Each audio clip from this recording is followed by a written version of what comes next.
Alright, this is kind of like a really important video, but it's kind of talking about COPPA in YouTube. So basically, like a few years ago, I think it was like in 2019, the FTC basically like fined YouTube because like I think it was like YouTube and Google are basically collecting children's data. And then after, I think they were like using it for like advertisers or that type of stuff. And then after, eventually we got this whole thing of COPPA, where COPPA is now essentially that a creator has to now state if a video is made for kids, or YouTube can just flag automatically. Now the issue is basically the fact is how it's applied and how it's flagged automatically. And essentially how, if you're trying to do Beyblade content, is extremely difficult. Okay, so basically I want to go over this like section by section for each of like their little reasoning. So for an example, they'll say like whether your children are intended audience indicted by your metadata of the actual video. So let's give an example of like a typical video for mine. Majority of the audience will be like 18 to 24, and that obviously makes a lot of sense because I basically started since like 2018, so a lot of people grew up with the actual channel. So to have that to have majority of that age range of basically like young adults to basically adult, that makes like a lot of sense to me. And you'll notice that even on like, let's say like 13 to 17 or like majority of it makes sense, right? That makes sense. So my general audience, whenever I say this, I literally mean that it is like 13 and up. But it's technically even maybe like 18 and up from, let's say, the average. But that's just on one video.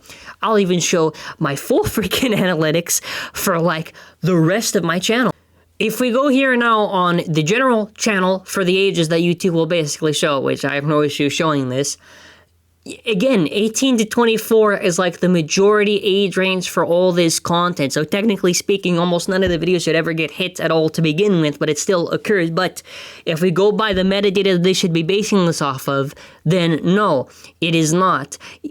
It's very clearly towards an older audience. Like, I could have maybe understand if it was like 13 to 17, okay, if that was like really, really big, but like majority is always on towards the older side because we've been just doing it for such a long time, and that makes sense to me, right? So analytically, it definitely does not apply towards kids, and we'll get into the other factors.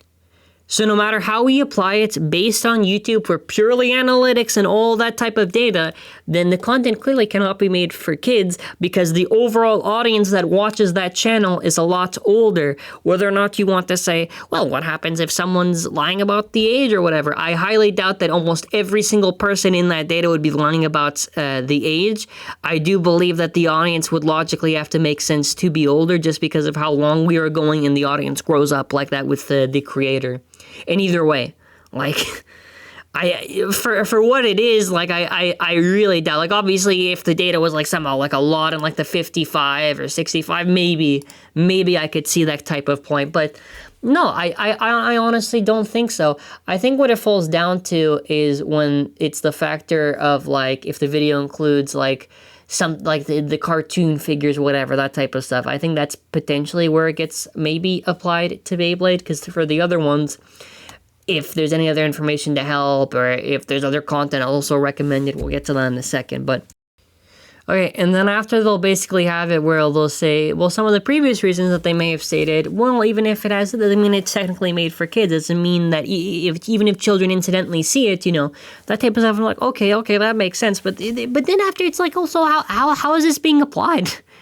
How is this being applied properly? I don't think it is. Like, I'm going to give an example now with a creator. They'll basically acknowledge this thing, but how it's applied, I don't think is fair. Like for an example, there could be creators that could be thriving on, like, that algorithm, whatever, that never get hit made for kids. But let's say someone who does the exact same type of video does get flagged made for kids, right? It doesn't get fairly applied. But even then, if a creator doesn't get hit, whatever, but one does, like, okay, whatever. I'd rather neither get hit at all if it does not apply to either of them. Okay, let's look at an example like with BBG. Okay, these are older content creators that have been there for such a long time. Their channel audience is definitely on the older side, and probably like a similar case of situation to me, and yet they'll still get videos hit. In that video, it's not like, and in any video that they get hit, it's not like they're in any way, like, the only thing I can really think of is just that they only get hit because it's like the topic of Beyblade, or it has to be, because there's no other way, because how it's applied is complete stupidity, and it's so unfair to creators who, they basically do all this hard work and their video gets hit. even like for an example on the content that I do, I'll always do the disclaimer, not made for kids, older audience, older actors present, all basically stating all these things for it to be very clearly stated, not made for kids. I never use language that's intended towards kids. The only thing we do is that we don't swear. But the thing is, even if you swear, you could potentially get penalized, and I don't want to even, like, try to just swear in the video, because it's not even worth it. Like, what's worse about it, too, is that basically if your video gets hit, you lose the comment section, which hurts the most, because you lose all that engagement. Your video basically is going to tank after that point, after your video gets hit. If you somehow manage to make money, that's about all you're gonna make at that point. You're basically capped at a certain point. It goes like this. So it doesn't matter if you direct, you do all these things, because it's not applied properly, and it's very, very annoying. Because I don't think there's a proper process. Like, why not, if it's made for kids, like they have the YouTube's Kids app, maybe there's just no comment section on the Made for Kids app. And that's it. Why does the entire video have to get hit, even if it's not directed towards that audience? That's what I don't understand at all. It's not applied properly. Or why isn't there maybe some application process? Even if you get denied, you can apply maybe later, where it'll approve creators, so that way they can just get approved. So that way for all future uploads, it's not made for kids, right? Okay, I just want to kind of end off by also just saying, okay, for an example, let's say I cover something and after someone else covers something and it's more or less like the same video, but only my video gets hit. Should the other video also get hit? No, I think neither should get hit. I don't think we should be trying to advocate trying to make creators get punished. I think that's really silly. I don't know, I just wish it was applied, because it doesn't make any sense. I feel like maybe it could be something where maybe it's like, if a creator hits like a certain type of maybe algorithm or something, then they'll almost never get hit at all, but maybe other creators maybe do, or I don't know. Maybe it has something to do with the recommendations of YouTube. Even now, like so many years later, I don't really have the answers. I just wish that there was like a better system in place, because it does obviously get like very, very difficult just to create videos, because if you have to constantly worry about getting hit, it's not fun. And like, again, video performs a lot worse. It'll basically kind of just stagnate for the most part. Like, you don't really grow from that properly. You lose the comments on that thing.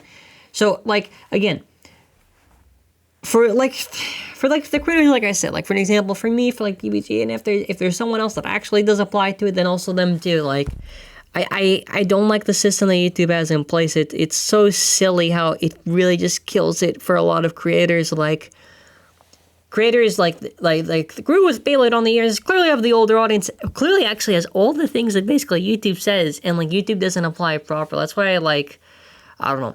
I wish like at some point it just got removed permanently, like the whole policy thing or whatever, and they just had something else that's like properly being able to be where creators can apply or whatever. I don't know, like, you know what I mean, like a proper system in place. But that's essentially just like the rant. I don't think the system is fair, but also, like, the game's the game, unfortunately. So if you get hit, I guess, right? So, yeah, I mean, that's why also, since this is going on the testing channel, that's why you always have to see the 30-second disclaimer, because for competitive testing for B, I have to now put a 30-second, like, disclaimer at the start, and it gets frustrating, right? It gets frustrating, but that's pretty much it for now, so take care.